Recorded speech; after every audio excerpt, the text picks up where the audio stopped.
Welcome back, guys. Today I have a Toyota Tacoma 2016. You can see the light is blinking for the tire pressure. I'll show you how to fix it. That is, let me show you. So here you can see, here is the button.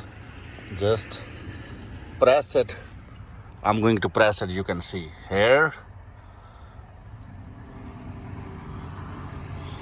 So keep it pressed until that is blinking.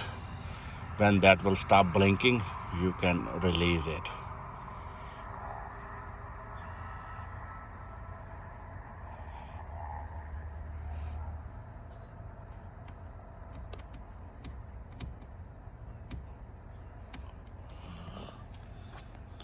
Then turn the key off.